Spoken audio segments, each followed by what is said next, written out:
Assalamualaikum warahmatullahi wabarakatuh.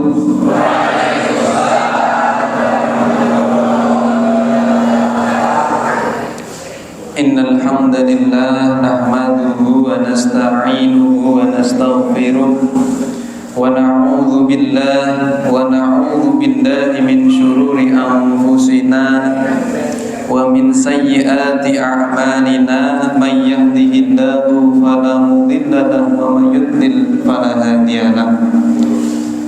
Asyhadu an la ilaha illallah wahdahu la syarika lahu wa asyhadu anna Muhammadan abduhu wa rasuluh la nabiyya wa la rasula ba'dah amma ba'd. Hadaratul muhtaramin wa julasa'inal afadil, wonten ngarsanipun Bapak Ketua PCN Lipar ingkang kula hormati,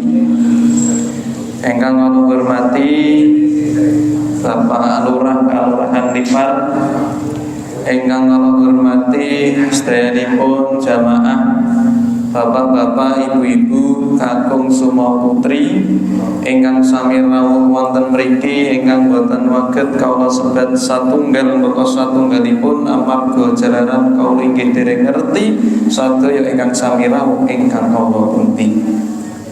Saderengipun kawula matur tansah kalantur sumangga kawula dherekaken munjukaken rasa syukur. Langkahipun atur ingkang nomor 1, boten wonten tembung ingkang langkung utami kejawi munjukaken rasa syukur dumateng Gusti ingkang sampun amaringi nikmat, rahmat, taufik, hidayah saha nugrah welasaning Gusti kang lumuntur dumateng kula dalah panjenengan sami. Sehingga wonten ing titi-ari titi-wanci saat injang niki kula panjenengan sedaya saged makempal wonten ing majelis ingkang sampun winanci ingkang sepisan inggih menika niat silaturahmi. Sing duduki mriki niat ikhlas ngaji, mugi-mugi dawa umur gampang rezeki. Sing lagi nyandang lara muga-muga ya ndang mari. Sing lagi nyambut gawe muga-muga malimpah gajine tambah mikwati tambah ngayani. Sing urung duwe jodoh muga-muga ndang oleh jodoh ndang rapi. Tentang samelu-melu mbah jenengan. Dong sewu. Sing duwe utang akeh muga-muga ya sing utange lali. Boten nggih muga-muga ndak bisa lunasi. Ampun kados lagu nika.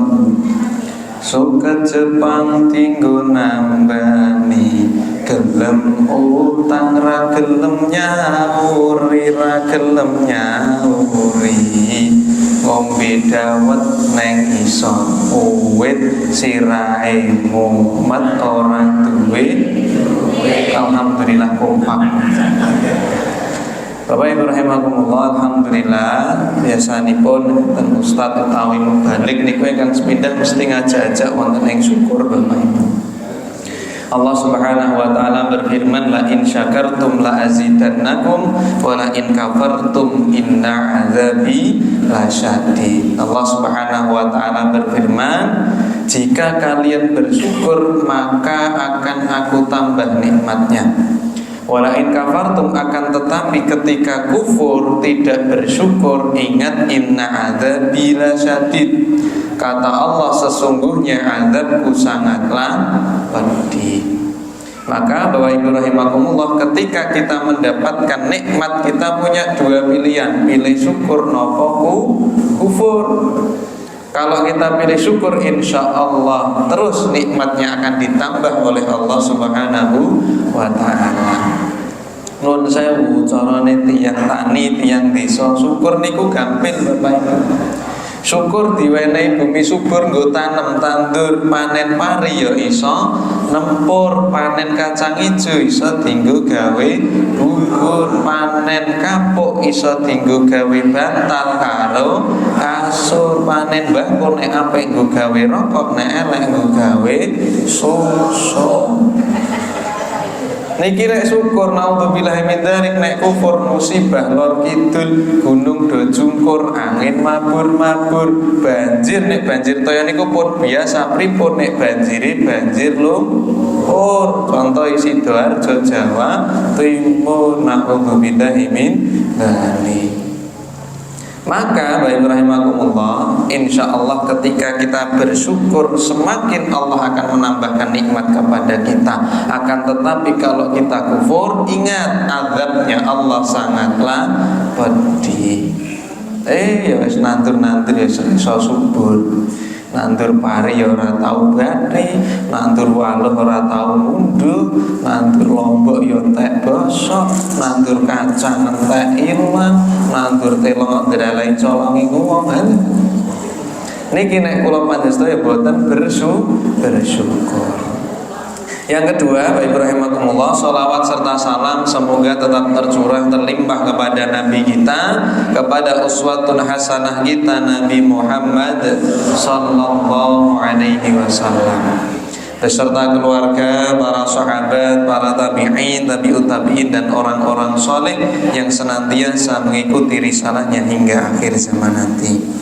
Bapak Ibu rahimakumullah, pada pagi hari ini insyaallah akan kita bahas satu hal yang kemudian ini lanjutan dari kita selama 1 bulan yang lalu menjalankan ibadah puasa.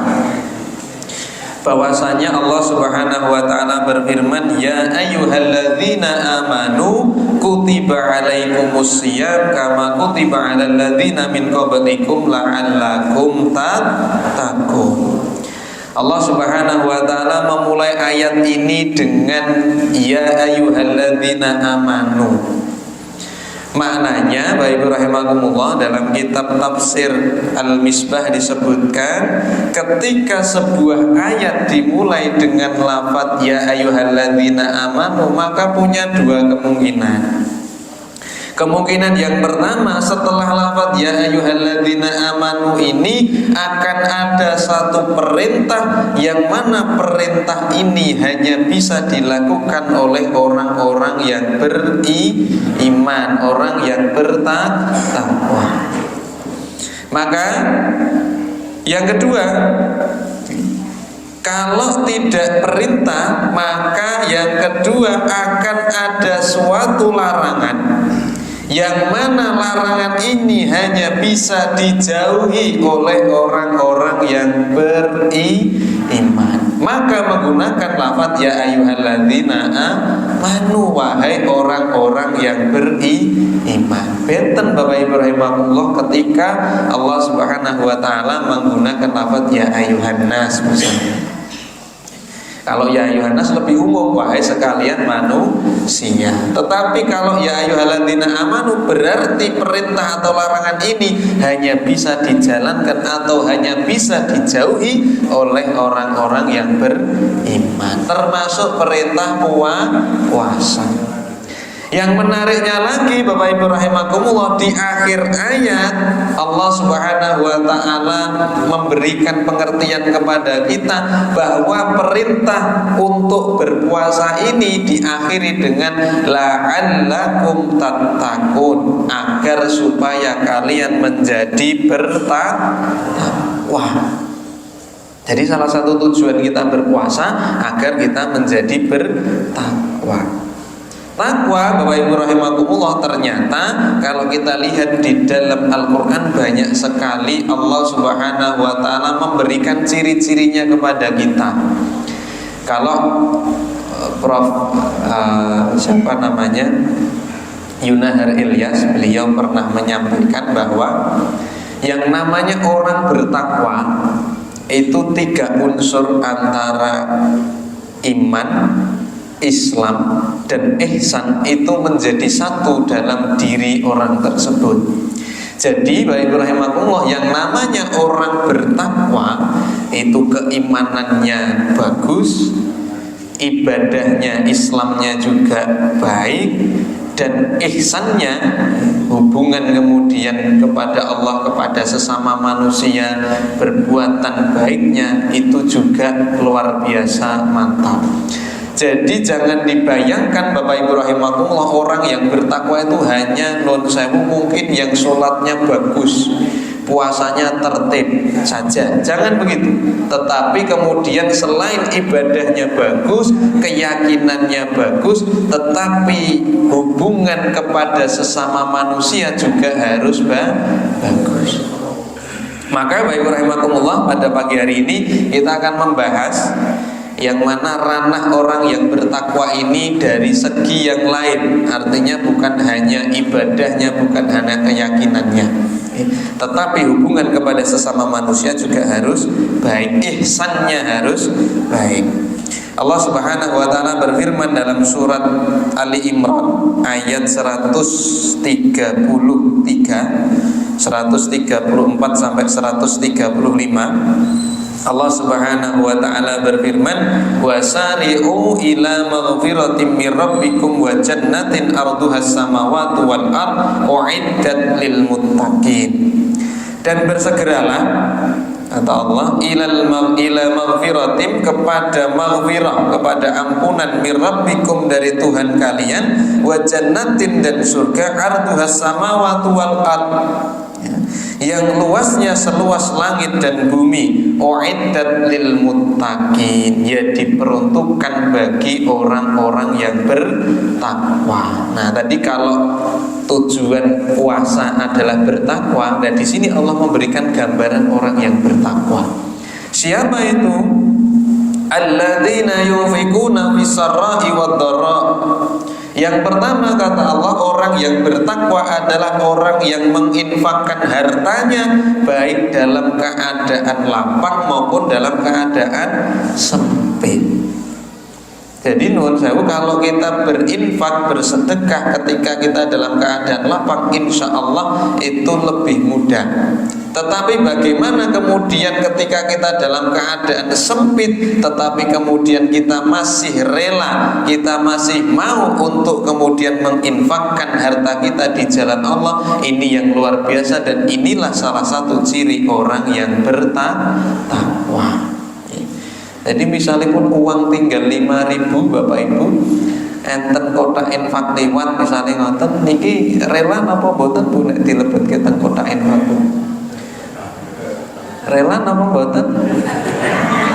Ketoke kok rada abot niki. Maka kalau orang yang bertakwa kemudian rela berinfak, mau keadaan lapang maupun dalam keadaan sempit. Tinggal nanti kemudian ini kadang-kadang untuk ujian kita, Bapak Ibu. Kalau kemudian kita pengen, karena Ibnu Athaillah Al-Iskandari pernah mengatakan, kalau kamu mendapati satu hal, kamu pengen tahu itu baik atau buruk, tanya pada hatimu.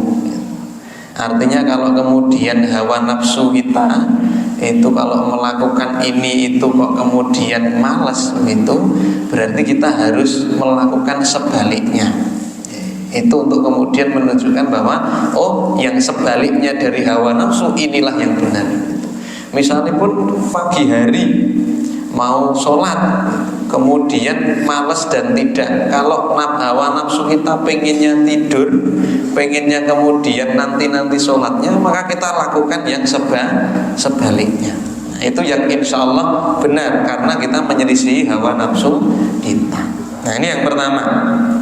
Jadi orang yang bertakwa itu, Bapak Ibu rahimakumullah, orang yang menginfakkan hartanya baik dalam keadaan maupun dalam keadaan lapang maupun sempit. Yang kedua, kata Allah dalam surat Ali Imran ayat 134, ayat selanjutnya, wal kadhiminal ghaidha, yaitu orang yang menahan amarahnya. Jadi kalau di surat yang lain, misalnya ciri orang yang bertakwa dalam surat Al-Baqarah misalnya, awal-awal, orang yang bertakwa itu siapa? Alladzina yu'minuna bil ghaib, orang yang percaya kepada hal yang gaib, wa yuqimunas shalah, mendirikan shalah, wa mimma razaqnahum yunfikun, dan dari apa-apa yang kami rizkikan mereka menginfakannya. Ini ciri orang yang bertakwa dalam kemudian kaitannya ibadah. Tetapi ternyata Allah memberikan gambaran yang lain. Ternyata orang yang bertakwa tidak hanya ibadahnya saja. Ternyata dalam hubungan kepada sesama manusia, orang yang bertakwa itu cirinya apa? Satu, menahan amarahnya. Makanya ketika kita berpuasa, kita dilatih Bapak Ibu untuk ketika berpuasa itu selain menahan lapar, dahaga, juga menahan amarah. Untuk apa kemudian? Karena ini salah satu ciri orang yang bertakwa.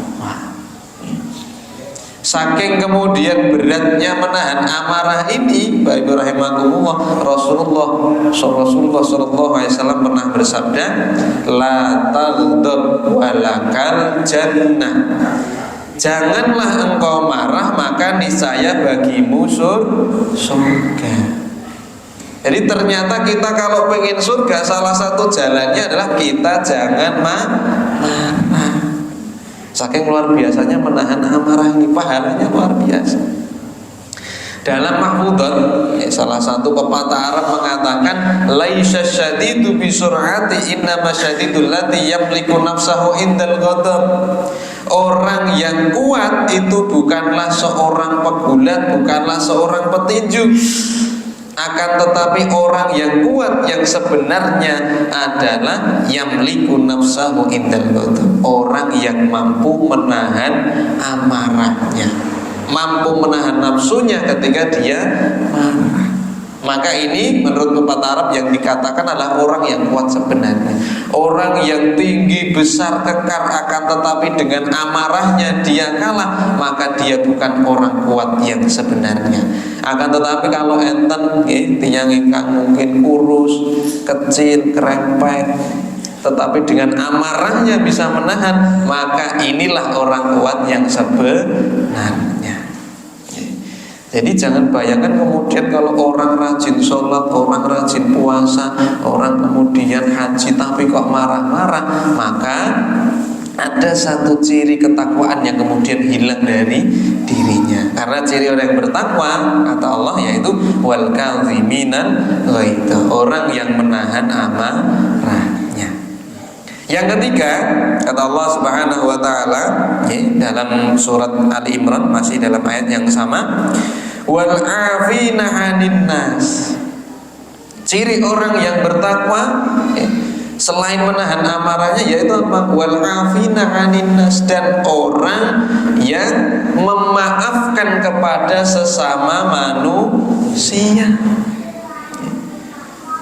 Maka Bapak Ibu rahimakumullah, kita kemudian setelah puasa Ramadan, kemudian ada Idul Fitri di bulan Syawal, Bapak Ibu rahimakumullah, di masyarakat kita sudah punya tradisi ada yang namanya halal bihalal, saling memaafkan. Karena apa? Ini salah satu ciri yang bertakwa. Mungkin ulama-ulama kita terdahulu kemudian untuk menjadikan ini akrab dengan masyarakat, akhirnya dibuatlah tradisi saling memaafkan. Agar apa? Setelah puasa, buahnya takwa itu masih kita rasakan. Jangan kemudian mungkin Bapak Ibu rahimakumullah, kita zahirnya salaman tetapi hatinya masih dendam. Nah ini yang tidak boleh. Naudzubillahi min dzalik. Kita salaman nuwun sewu ya ayo, tapi ternyata hatinya masih dendam. Hatinya masih buruk, tidak suka dengan orang lain. Nah ini yang kemudian harus kita jauhi. Ampun ngantuk kemudian sudah maaf-maafan, hatinya masih dendam, hatinya masih buruk. Tonggone tuku gelang pelan-pelan, tonggone duwe anteng-anteng montang mating, tonggone tuku kalung melung, tonggone tuku TV lara ati, tonggone tuku kulkas lara panas. Artinya apa yang ditampakkan dalam zahirnya dan hatinya berbeda. Padahal ciri orang yang bertakwa adalah saling memaafkan. Ada satu riwayat Bapak Ibu rahimakumullah yang kemudian mungkin bisa kita renungi bersama. Pada saat itu Rasulullah sedang duduk bersama dengan sahabat yang lain. Lalu kemudian Rasulullah bersabda, wahai para sahabat, nanti setelah ini akan hadir di tengah-tengah kita, akan hadir sebentar lagi orang yang dia adalah calon penghuni surga. Tidak lama setelah Rasul bersabda begitu, datanglah satu orang, Bapak Ibu. Lalu kemudian secara otomatis sahabat pada melihat, oh ini calon penghuni surga. Mereka penasaran apa amalan yang dilakukan oleh orang ini sehingga mendapatkan predikat calon penghuni surga. Maka karena saking penasarannya ada satu orang sahabat, Bapak Ibu, pengen tahu amalannya sehingga Rasulullah sampai mengatakan dia calon penghuni surga. Akhirnya dia minta izin untuk menginap di rumah sahabat ini, ya, agar tahu apa amalan yang dilakukan. Hari pertama dilihat kok ngibadah sami mawon, sholat nggih sholat, puasa nggih puasa, kadang jamaah nggih kadang terlambat. Itu sama dengan sahabat yang lain. Hari yang kedua dilihat lagi apa yang kemudian menjadi amalan utamanya, kok masih sama, belum mendapati. Sampai hari yang ketiga, di mana hari yang ketiga itu kalau dalam Islam adalah batas kemudian kita bertamu begitu, kok belum menemukan. Maka akhirnya kemudian sambil pamitan orang ini tanya kepada sahabat yang dijamin masuk surga tadi, wahai sahabat, apa amalanmu sehingga engkau dikatakan oleh Rasulullah adalah calon penghuni surga? Maka orang ini bingung, Bu, saya juga tidak tahu apa amalan saya yang kemudian Rasulullah sampai berkata begitu. Tetapi memang ada satu hal yang senantiasa saya lakukan, tapi saya tidak tahu apakah ini atau bukan. Apa itu? Saya, kata sahabat ini, setiap sebelum tidur itu saya memaafkan semua orang yang berbuat salah kepada saya, pun tak ngapura. Jadi sebelum tidur itu Bapak Ibu rahimakumullah, dia introspeksi begitu, berbuat kesalahan apa. Kalau kemudian ada orang yang menyalahi saya, berbuat kepada saya, menyakiti saya maafkan malam itu juga. Lalu sahabat yang bertanya tadi, oh jangan-jangan ini yang membuat kamu dikatakan oleh Rasulullah sebagai calon penghuni surga. Ternyata Bapak Ibu rahimakumullah, dari hadis-hadis ini kemudian kita dapat pengertian, pun ternyata orang yang bertakwa tidak hanya yang sholatnya bagus saja, tetapi hubungan kepada sesama manusia juga harus baik. Tadi tidak boleh marah-marah. Kemudian yang ini tadi kemudian ternyata bisa dijamin masuk surga karena apa? Memaafkan. Karena kadang-kadang non sewu kita ini kalau sebelum tidur kalau memendam dendam kepada seseorang, nanti tidurnya nggak nyenyak sehingga tidurnya tidak berkualitas. Ya. Kalau kita memaafkan, hatinya plong, tidurnya nyenyak, tidurnya berkualitas, bangun pagi menjadi fresh. Ini napa mboten, Bu? Tesih enten sakit hati napa mboten iki? Tenane. Mungkin sebelum tidur coba niki dipraktekkan, Bu. Insya Allah nanti kemudian hati kita malah tenang. Karena apa? Kadang-kadang yang membuat hati kita gak tenang itu masih ada gak suka sama orang lain, sehingga ketika ketemu nanti hatinya malah susah sendiri. Jadi tidak plong rasanya gitu. Maka ini salah satu tanda atau ciri dari orang yang bertakwa begitu. Kita sampaikan yang dari sisi kemudian hubungan kepada sesama manusia. Wallahu yuhibbul muhsinin, dan Allah sangat mencintai orang-orang yang berbuat baik. Nah, ini salah satu ciri dari orang yang bertakwa. Ayat selanjutnya, ayat yang 135, Allah Subhanahu wa taala berfirman, "Walladzina idza fa'alu fahishatan aw dzalamu anfusahum dzakarullah." Allah Subhanahu wa taala berfirman, orang yang bertakwa selain di ciri-ciri yang ada disebutkan di atas tadi, yang selanjutnya adalah yaitu orang-orang yang apabila berbuat fahishatan, berbuat perbuatan keji, audolamu anfusahum, atau mereka menzalimi diri mereka sendiri. Maknanya adalah mereka berbuat dosa, berbuat maksiat.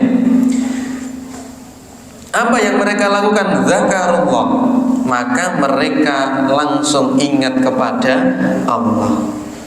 Jadi dari ayat ini pun kita punya gambaran Bapak Ibu rahimakumullah, ternyata orang-orang yang bertakwa itu bukan orang suci, bukan orang yang terbebas dari dosa. Ada kalanya orang yang bertakwa itu yang namanya manusia juga tentu pernah berbuat dosa, berbuat kesalahan. Akan tetapi bedanya orang yang bertakwa dengan yang tidak bertakwa, kalau orang yang bertakwa ketika berbuat sesuatu yang buruk, berbuat maksiat, maka kemudian dia ingat kepada Allah.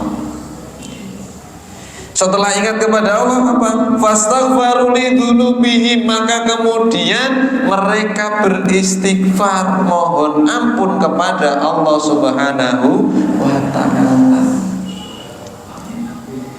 Jadi jangan lupa istighfar. Wa may yaghfiru dzunuba illallah wa lam yusiru ala ma fa'alu wa hum ya'lamun.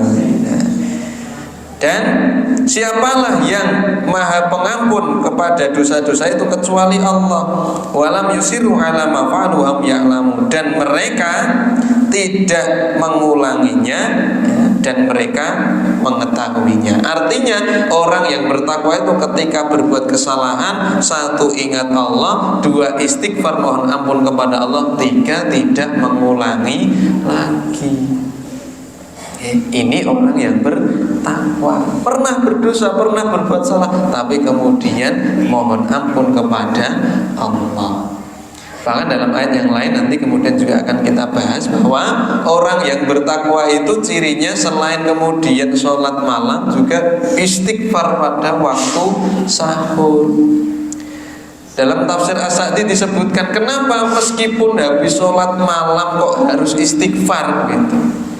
Karena kata dalam tafsir As-Sa'di tersebut disebutkan bahwa karena orang yang bertakwa itu menyadari bahwa bisa jadi ibadah yang saya lakukan itu kemudian ternyata mungkin masih buruk kualitasnya, maka harus beristighfar. Tidak hanya cukup hanya ibadah saja lalu kita merasa puas.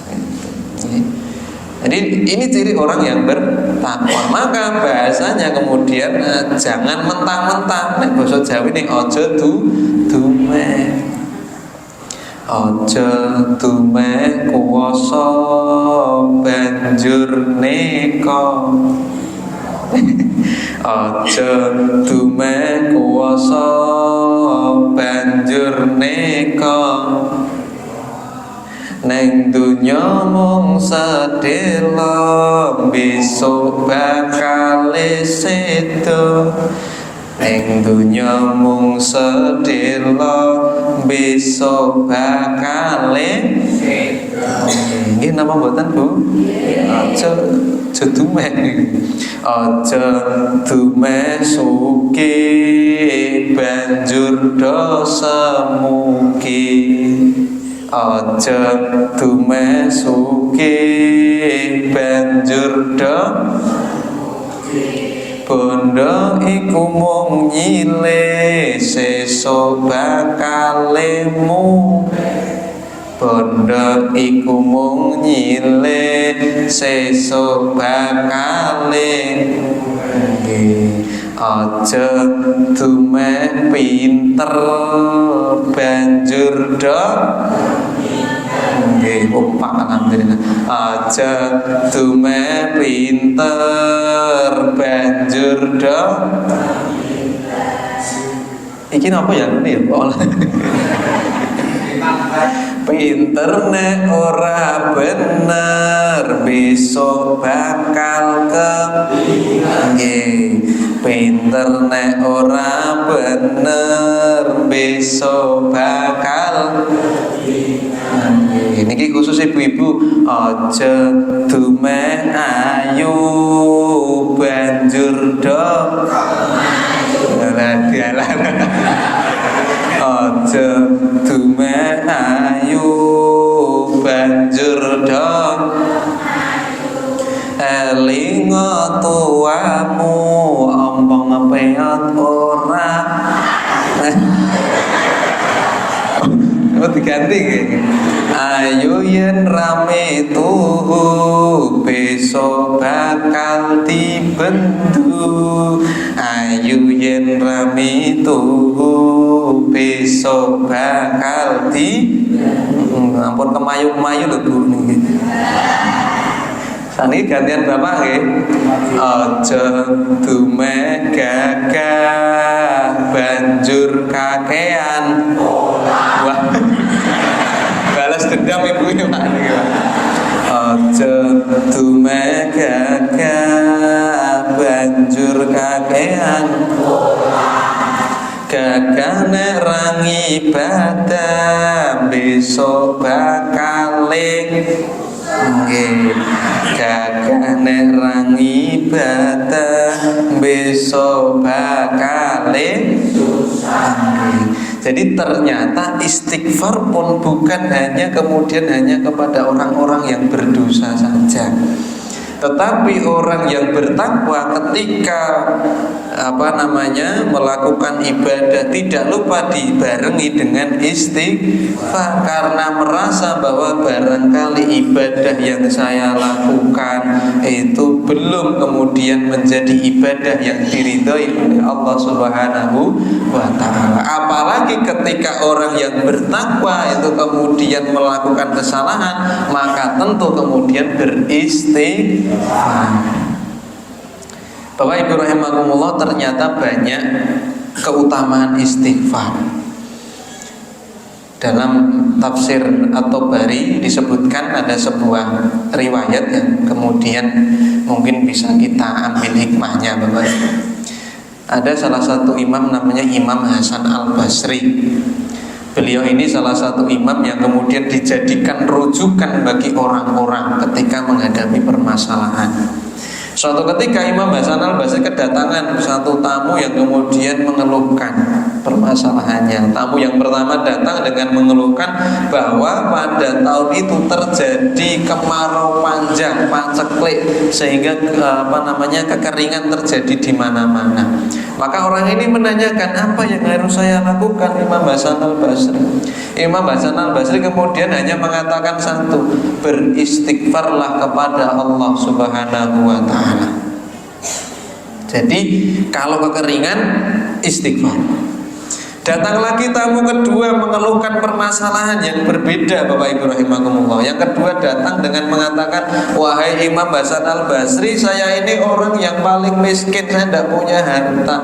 Bagaimana caranya agar saya tidak jadi miskin dan saya punya harta yang banyak? Apa jawab Imam Hasan Al-Basri? Istighfarlah kepada Allah Subhanahu wa ta'ala. Jawabannya sama, suruh beristighfar.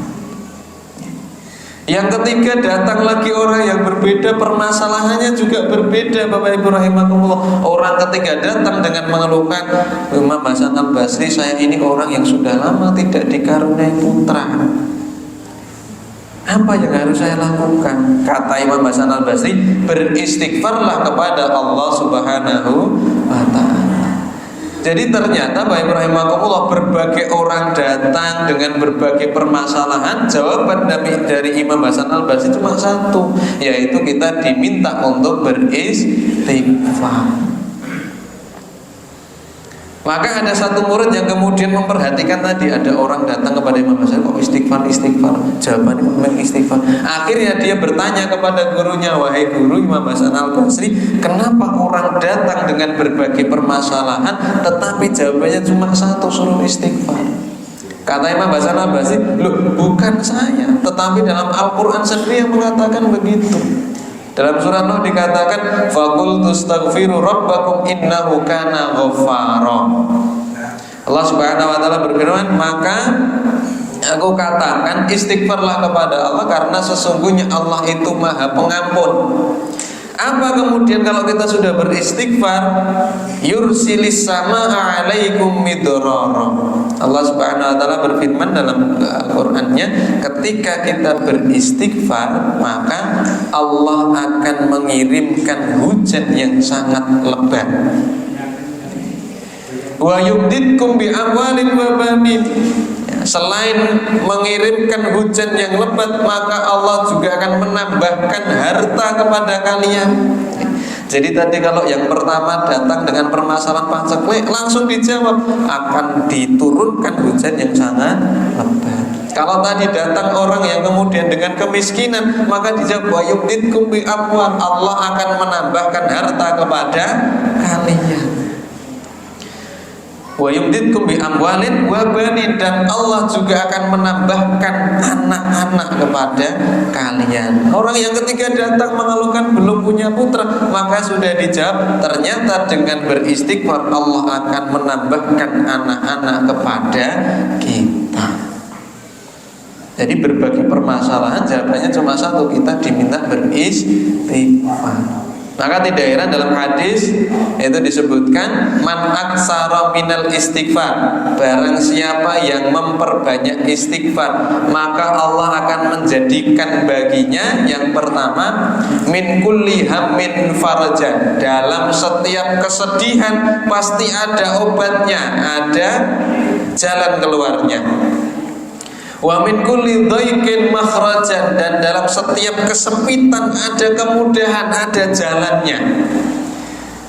Wa razaqahu min haitsu la yahtasib, dan ingat Allah akan memberinya rizki dari arah yang tidak disangka-sangka. Kuncinya apa Bapak Ibu? Istighfar. Ya, jadi ternyata luar biasa istighfar ini. Maka kita bertanya-tanya kenapa istighfar? Karena dengan istighfar kita menyadari bahwa diri kita ini penuh dosa, banyak kesalahan, lantas kemudian kita minta ampun kepada Allah Subhanahu wa ta'ala. Imam Ibnu Athaillah Al-Iskandari dalam kitab Hikamnya mengatakan la tutalib rabbaka bi ta'akhuri matlabika walakin talib nafsaka bi ta'akhuri adabika. Kalau doamu itu tidak dikabulkan oleh Allah, maka jangan kamu tuntut Tuhanmu karena tidak segera mengabulkan permintaanmu. Walakin talib nafsaka, akan tetapi tuntutlah dirimu sendiri ketika engkau sering mengakhirkan adabmu kepada Allah. Dalam kita berdoa misalnya, kita langsung berdoa minta ini minta itu, tapi kita lupa beristighfar. Kita lupa bahwa diri kita ini banyak dosa, tapi kita sudah minta ini dan itu. Maka adabnya dulu bagaimana? Kalau kita berdosa, kita mohon ampun dulu, baru setelah istighfar, lalu kemudian kita minta kepada Allah. Ini adalah adabnya. Betapa banyak orang minta ini itu, menuntut kenapa Allah tidak kunjung mengabulkan, kenapa Allah tidak segera menjadikan saya kaya, menjadikan saya pintar, menjadikan saya ini dan itu.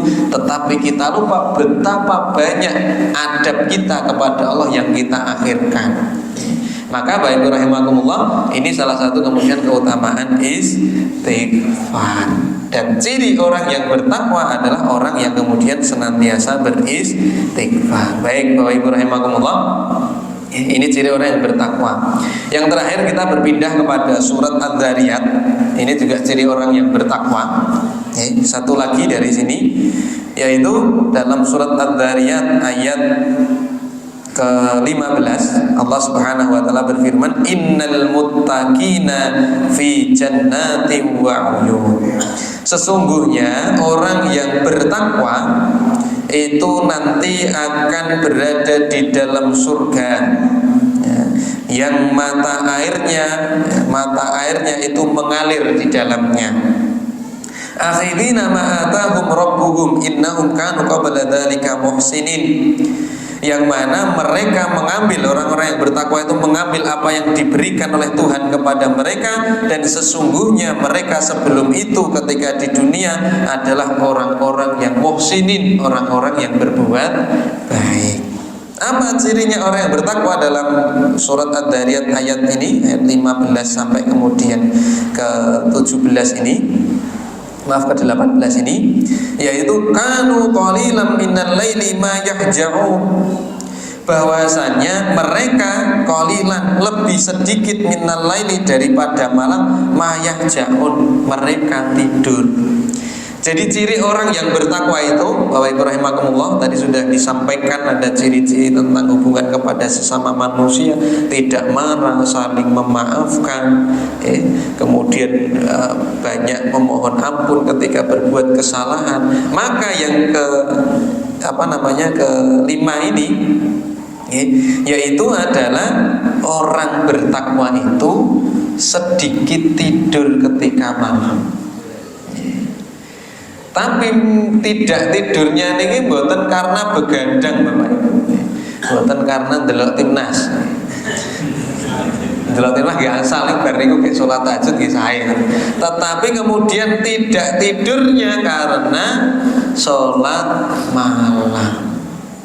Nah, ini ciri khususnya orang yang bertakwa. Kalau yang lain-lain insya Allah kemudian kita sudah mulai sholat, zakat, beriman gitu, yakin kepada Allah, kepada hari akhir, kepada hal yang gaib. Kemudian kita berusaha tidak marah, berusaha memaafkan. Tetapi ada satu ciri khusus yang mana ini dilakukan oleh orang-orang yang bertakwa, yaitu menjalankan sholat malam. Tidurnya cuma sedikit. Allah Subhanahu wa taala berfirman, "Wa minal laili fatahajjat bihi nafilatan lak asa ayyab'atsaka rabbuka maqaman mahmuda." Dan dari malam fatahajjat bihi, maka bertahajudlah. Nafilatan lak sebagai tambahan bagi kamu. Asa ayyab'atsaka rabbuka maqaman mahmuda. Semoga Allah menjadikan untukmu kedudukan yang mulia. Jadi salah satu keutamaan kita sholat tahajud, insya Allah Allah akan mengangkat derajat kita menjadi orang yang mulia. Dan ini memang ciri-ciri orang yang bertakwa betulan. Ini saya sampaikan Bapak Ibu rahimakumullah. Dulu ketika Kiai Haji Ahmad Dahlan itu tabligh ke daerah Pekalongan, ada satu orang jamaah yang saking terpukaunya dengan ceramah Kiai Haji Ahmad Dahlan itu, saking penasarannya, wah ini ulama betul ini, menyampaikannya bagus, dalil-dalilnya lugas, mudah dipahami, sehingga membuat orang-orang mantap ketika mendengarkan ceramahnya Kiai Haji Ahmad Dahlan. Nah, orang ini kemudian saking penasarannya dan dia ingin memastikan ini betul-betul ulama atau tidak. Karena biasanya banyak didapati orang yang ceramahnya bagus, itu ada yang kemudian ketika di rumahnya kemudian mungkin tidak seperti ketika di mimbarnya. Jadi mungkin ibadahnya tidak jamaah atau dan lain sebagainya, mungkin ada yang begitu. Maka saking penasarannya ini betul-betul ulama atau tidak, untuk memastikan itu kemudian dia ngikut sampai ke Jogja. Kiai Haji Ahmad Dahlan naik kereta dari Pekalongan ke Jogja, dia ikutin secara sembunyi-sembunyi. Untuk apa? Untuk melihat betul atau tidak ini ulama. Akhirnya sampai di Jogja dan dia ingin memastikan, wah ini Kiai Haji Ahmad Dahlan ini nanti subuhan atau tidak, berjamaah atau tidak. Akhirnya orang ini kemudian untuk itu cari masjid yang paling dekat, karena Kiai Haji Ahmad Dahlan rumahnya Kauman.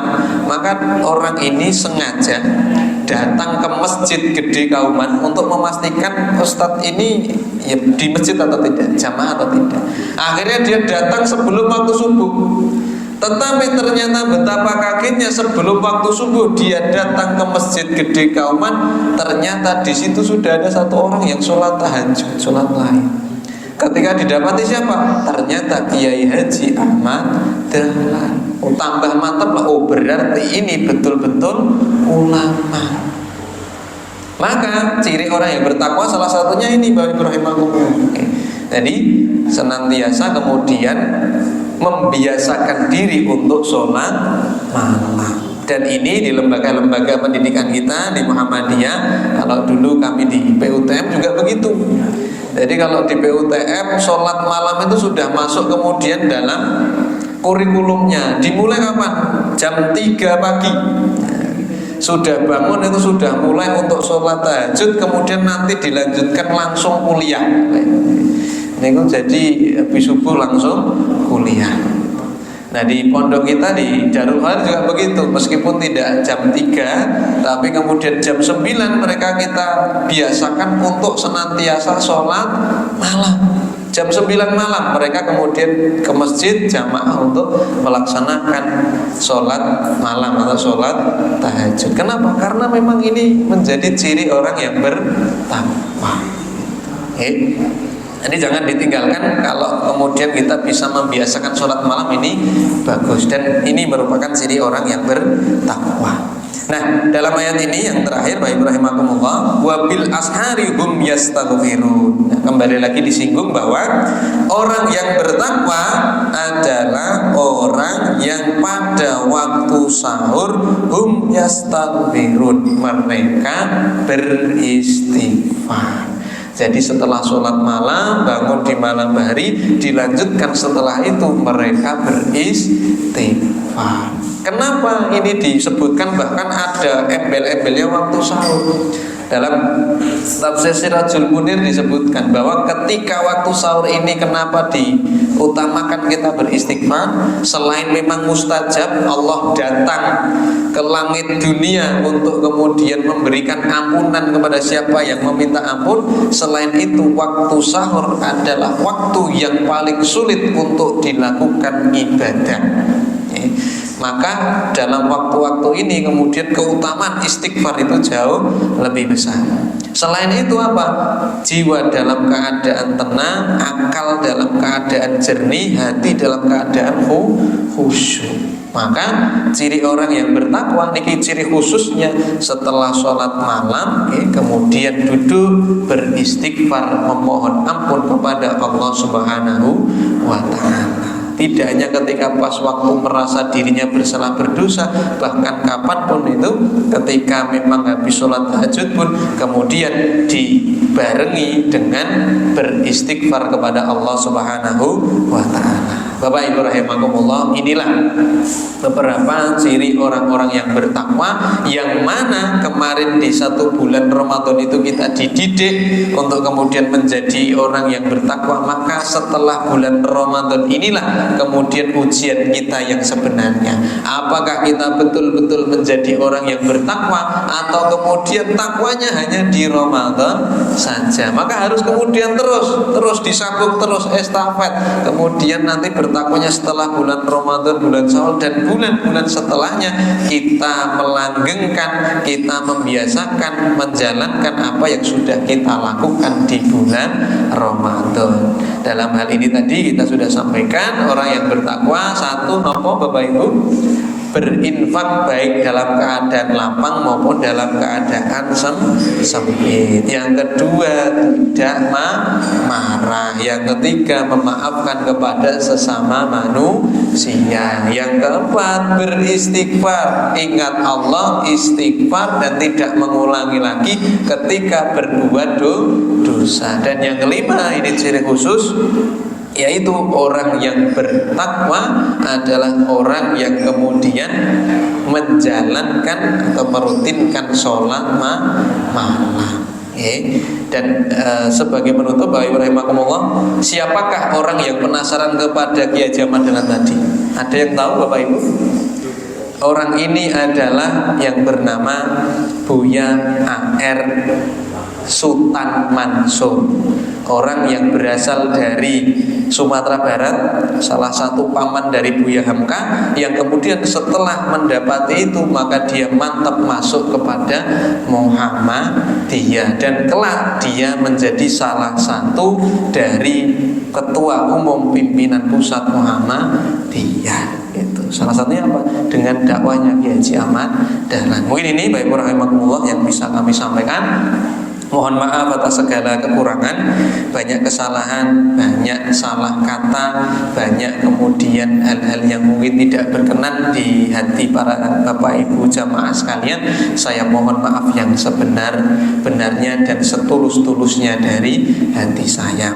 Bapak Ibu rahimakumullah, nasrul minallah wa fathun qarib wa basyiril mu'minin. Wassalamualaikum warahmatullahi wabarakatuh.